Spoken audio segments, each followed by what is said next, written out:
This is a 2-year review for the dewalt 60-volt track saw. I gotta say, this is probably the best tool in my arsenal, but it does have a couple of caveats I want to add to that. So I have some sheet goods, which is primarily what I cut with it behind me, and I'll kind of walk you through how I use it and the things to be careful of. First thing is this plunge depth finder right here.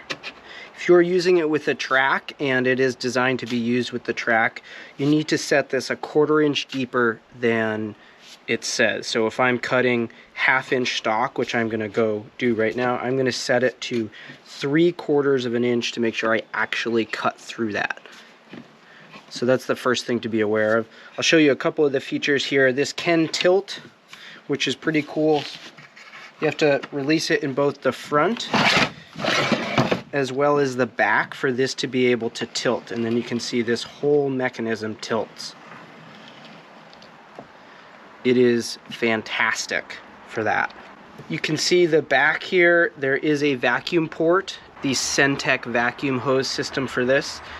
So the second major caveat I have with this, if you're going to be cutting large volumes, you need to really be using this with a vacuum setup. That's the big problem I have with it. If you're only using it once in a while, I had no issues when I was just cutting, you know, a couple of cuts here and there. But when I started cutting large volumes of stuff, I found that the saw started bogging down. I really needed to stop and clean it out. And I did have problems with the dropping mechanism. This button allows it to drop like this. I found that that started getting clogged when I wasn't using a vacuum, and I actually had to take this thing apart and clean it. So if you want to be using this for large volume, you need to set it up so that it's using it with a vacuum. The vacuum helps you cut quite a bit nicer because it's getting rid of all the dust as you're cutting, but it keeps the whole mechanism clean. And that's what you want if you're going to be using this for large volume. And I mean like many, many cuts a day. So I have it set up with the Centec vacuum system. You can see how the plunge mechanism works there. So you can adjust the power here. If you're cutting through a large slab of hardwood, I would put it up. If you're cutting through just plywood sheet goods, I would turn it down a little bit. So I primarily use this for two things: cutting up sheet goods and cutting live edge slabs where the edge needs to go against a wall.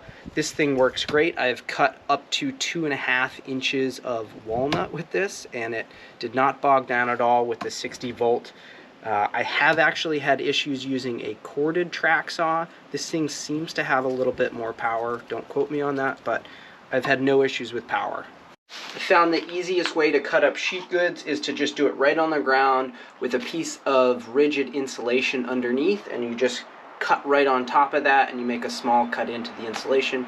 You can use it over and over again.